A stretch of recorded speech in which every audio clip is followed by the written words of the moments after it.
Hey everyone, I am really excited to launch. This is the first podcast for Hustle to Hero.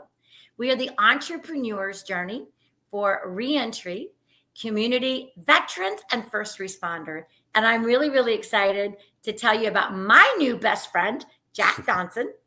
We met, I don't know, like a few weeks ago, Jack, right, on LinkedIn. Yep. Yeah, we've talked at least 5 different times since then. So Jack is an attorney that specializes in the prison. So he's also a prison consultant. Wait, I He's have to in. stop you there. I'm not an Yep. attorney. Oh, that's right. You're not an attorney anymore. Okay. Now, all right. I'm going to let Jack introduce himself because, and then that'll be great. But you are from the Pittsburgh area, Philadelphia. Philadelphia area, we could say that, yes. Close enough to me. Jack, tell everybody about you. I had a career in criminal justice. I worked for the Federal Bureau of Prisons. Prior to that, I worked as a probation and parole officer. Have a little bit of a military background, U.S. Army. Grew up basically blue collar, wrong side of the tracks. Could very well have ended up in prison myself for some of the things as a young adult. But there's something called desistance. Sooner or later, everybody sees the light, and I ended up having a career in federal government, always in case management capacities, working directly with incarcerated people at the federal level. Did 23 years, retired at actually age 50. Started collecting my pension, and it's been 13 years since I'm retired. Upon retirement, I started a private LLC company doing consulting where I support attorneys, federal defenders all around the country, testify in court, do a lot of work with juvenile lifers out of the D.C. area.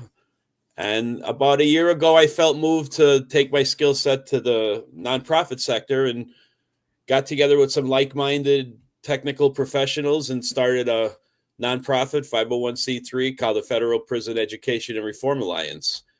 Have a BOP, retired Bureau of Prisons medical doctor, psychologist, case manager, just people of various technical skill sets. And we support people in prison, and we also support the broader justice community. We train all over the United States on federal prison issues. I'm going out to San Diego this month. I'm going down to the Carolinas, Virginia. We'll be all over. We go all over and do training on federal prison issues. That's my passion, is federal prison reform. And everybody who follows the news or the federal prison space knows that there's a crisis in our federal, prison bureaucracy at this moment in time. So I think that's pretty much framing everything. I like that. So, Jack, now we're going to talk about your nonprofit as well. But when I'll just be right up front, man. When I found Jack, I said I came from, one of the conferences, and I'm like, I got to find, like a consultant to be able to help me. Because this is like a jigsaw puzzle and spider webs all intertwined together. You just go down the rabbit hole trying to figure out how can you get into this systems and how can I best help the reentry community, right? And I told you, I got into, I was led to the reentry community because of Kairos Prison Women's Prison Ministry. And when I got in there, I'm like, Lord, if anybody needs it, these people do. So I grew up believing that there is no excuses of why you can't have your own business if that's what if that's what it is. These people, they come out, they're stuck in minimum wage. And even before they go in and while they're in there, they have such low self-esteem of thinking there is nothing that they can do. I want to break that. I want to break that awful feeling for them and give them hope and show them that they can have a business, and it'll be a ripple effect with their families because their families will do better. So tell me, Jack, like the prison programs right now, would you have a little bit of feedback on perhaps what we could do better for those programs? How can we help the inmates, where are we going wrong? How can we help them? Well, listen, if you follow criminal justice, if you follow prison issues, you'll understand that the United States is the incarceration nation. I mean, there's all kinds of stark statistics that fluctuate, but basically, we incarcerate more people than most countries in the world. I think at one point we had 5% of the world's population and 25% of the world's prison population. Now, that didn't start overnight. People that remember the crack epidemic and the truth in sentencing laws and tough on crime in the 80s really abolished progressive, programs and laws like parole at the federal level. They used to have parole at 1/3 of a sentence. A life sentence would have a 10-year parole eligibility, believe it or not, and 30 years mandatory parole. Well, when they abolished the parole system at the federal level, truth in sentencing just means determinate sentences. People went from having 1/3 parole eligibility to serving 85% of the full term. So it became very draconian. The numbers increased. The prison industrial complex built out, and for decades, the federal government was on a construction boom to accommodate all these laws, mandatory minimums, and it was just it's been a disaster, to be honest with you. And so, limited resources, prison systems, all prison systems, including the federal government, the resources go into confinement and incapacitation, and treatment takes a second, back seat.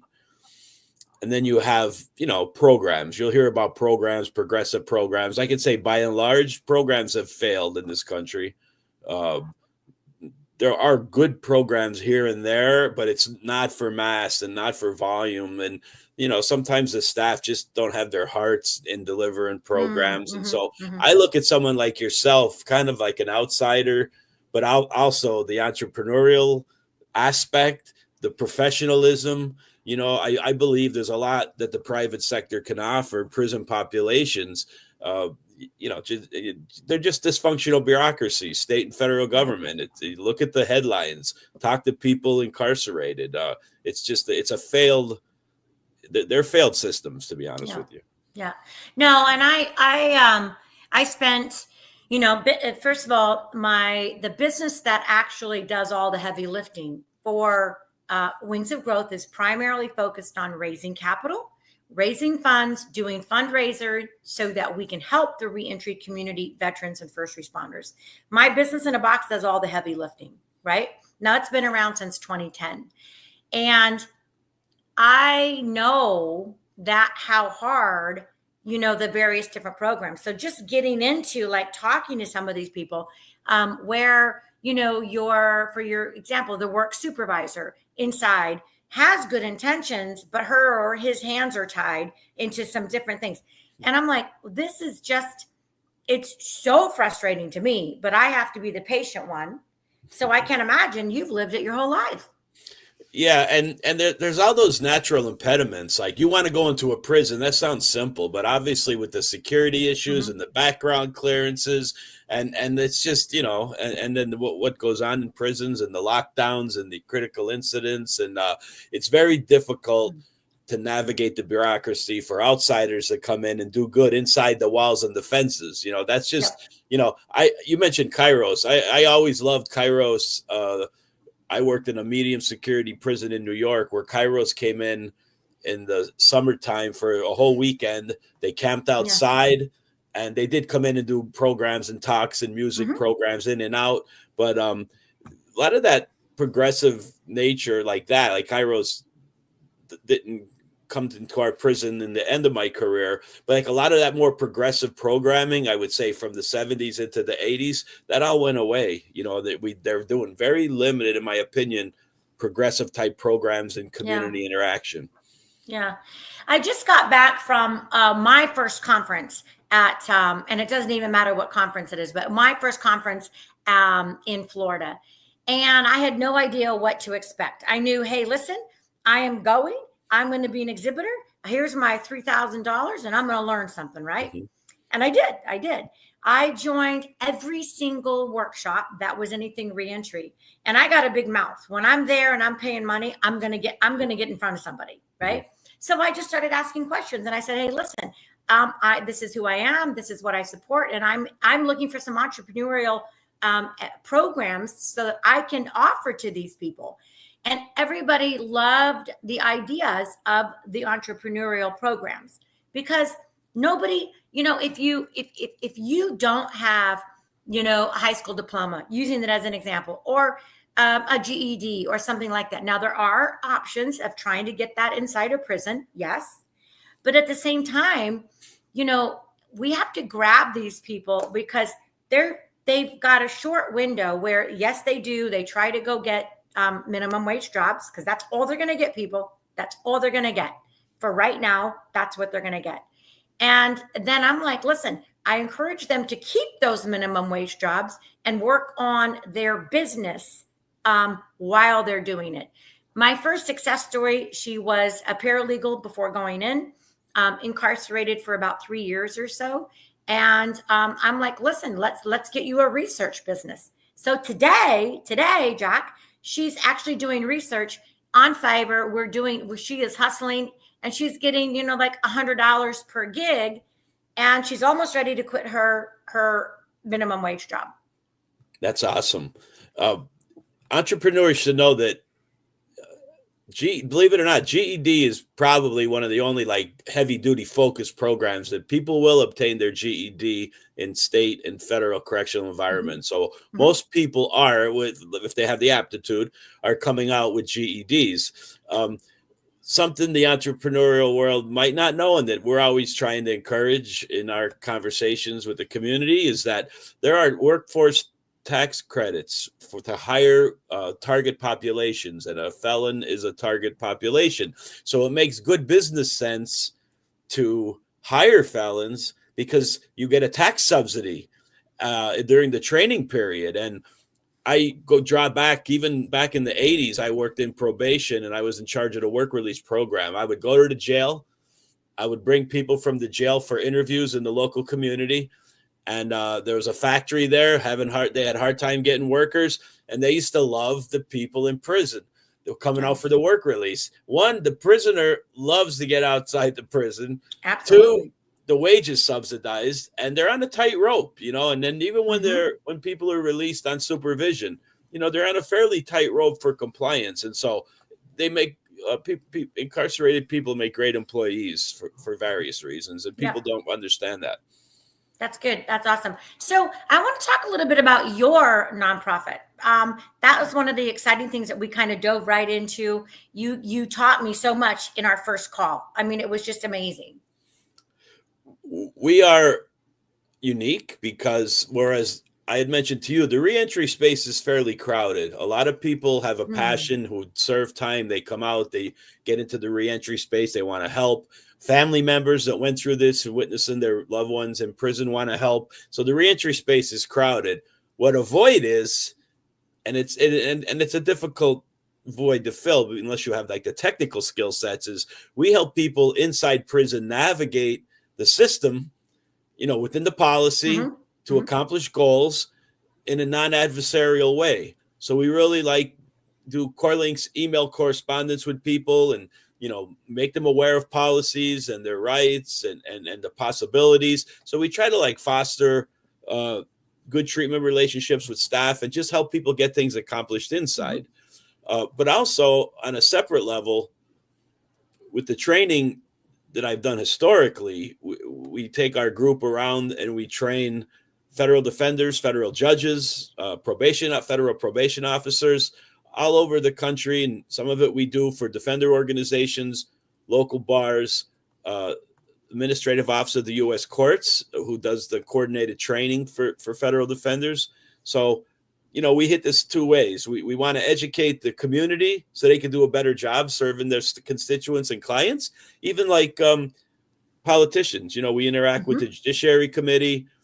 Recently, we were invited with the Department of Justice invited us to do a Zoom on the prison ombudsman law that was passed last year. GAO interviewed us on the First Step Act. So we feel like we have our hands in a lot of different pots, so to speak. But again, we're new stage development. Obviously, one thing good with us, rather than totally relying on donations and things, we do have a 4-fee service structure. So we engage people that can afford it along with our pro bono work. And we actually can raise money on our 4-fee service to grow our programs and services. And so I feel it's a good business model. And I feel, in the short time we're an organization, we've gotten a lot of things accomplished, impacted a lot of families. And I feel like we're one of the movers in the country for prison reform. I like it. I like it, Jack. So now we talked a little bit about, if you don't mind, just talking a little bit about day centers, right? Because I think that is such a, and I'm definitely, as soon as I got off with you, man, I Googled it. I got it. And I've tried to find the day centers that are around me, and I'm going to plow into it, and I'm going to try to make this work. That's where the feds are gravitating, the day reporting centers. And one of our initiatives as a nonprofit is I want to do a pilot comprehensive center, which it's actually a day center and overnight center. When I say comprehensive, it's also like a residential place. But the concept of the day center is hopefully a diversionary center where people come for clinical counseling, vocational training, learn how to be an entrepreneur, because, you can learn to be an electrician, but if you don't know how to run a business, you need that holistic approach to everything. And then you have the clinical issues, you have the substance abuse issues, you have the PTSD issues, you talk about veterans and things. And, it's multifaceted. So a day treatment center is just that. A day center addresses holistically all aspects. I'll say all the criminogenic aspects. Diversion, halfway in, you'll hear that term, people that are halfway into prison, and then people coming out halfway out. Sometimes it's a sanction center where they're on supervision, they're kind of on the edge of being violated, boom, they do this at the center. And so it's more economical than residential. It still has accountability to it, but I feel like in the pilot we're trying to develop, we're going to draw upon community resources and do a lot of good Department of Labor vocational programs. And it's just a no-brainer, and it fits great with your model. Yeah. I appreciate that, Jack. I appreciate that. So nothing runs itself. Nothing runs itself. It all takes money. It all takes time. You got to get paid. I got to get paid. Our teams need to get paid. And we have to be effective. And so that's why I'm just trying to surround myself with people that have already done it. And all right, what would you do? What advice would you give me? And I'm all ears. And that's why I so much appreciated us and our first conversations. And now tell me, I think you are waiting on a grant. You're working for a grant right now, or working on a grant, right? Do you want to tell us a little bit about that? Sure. Yeah. And, you made me think as you were talking, because in this space, in this nonprofit space, the grant process ordinarily is poke me in the eye with a needle, and then the regulation, and then the what you have to do to maintain the grant, the reporting requirements. And so we really are such new stage and don't have a grant writer that we're staying away from government grants and federal grants, and then you have the philanthropists maybe that have, not as regimented and everything. And so that whole world is not for us yet, as being so new. Maybe there will be a time. The grant we're actually applied for is what's called an LSA grant. There's a casino in our bordering county, and part of the agreement to bring the casino in was that they would have money available for community development. And so we're lucky enough to be on the county next to a casino. There's not a lot of strings attached with the money. The commissioners in the county have sponsored us because I'm with another nonprofit, and we service the county jail. We set up their reentry coalition, and we go into jail and deliver programs and services with a separate nonprofit.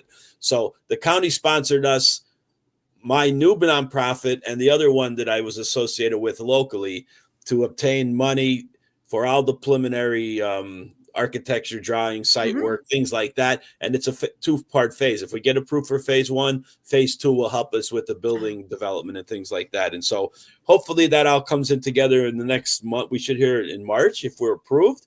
And even if we're not approved, we'll fund it a Right. different way. That's That's the right. bottom line. I mean, it's great if we can. Something I guess I'd like to mention Yeah. is there's a nonprofit that's different called Social Purpose Corrections. I'm not sure if I talked to you about Social Purpose Corrections.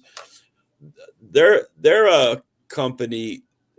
They allege, and I believe them, that they're the only like 501c3 nonprofit company that runs prisons. And Oh. so we had a good meeting with them, and I look at them in the long run, maybe there's some synergy there with facility development, but you might want to check out Social Purpose Corrections Yeah. because there's something new. See, I look at privatization as a cancer, the private prison industry. I just do. And now the peripheral, I say metastases, charging for the phones and the music and the pads, and it's infiltrated everything, and it's just, it grows and it grows. But there's a whole prison industrial complex. I feel that it shouldn't be for profit. We should not have profit prisons. So I like that concept of a nonprofit prison. I'm going to check it out, Jack. That's awesome. That's awesome. So Jack, I'm going to so maybe like in a month's time, we'll get to celebrate you got the grant. And if not, we'll also celebrate what's going down the second phase to your, day reporting center. So that is awesome. Jack, I really appreciate you. I am so, so happy to call you friend and advisor. Honestly, you are so smart. I just value what you've got in that brain of yours, and I appreciate you. Well, thank you so much. You guys, bye for now. Thank you to joining us to the Hustle to Hero podcast.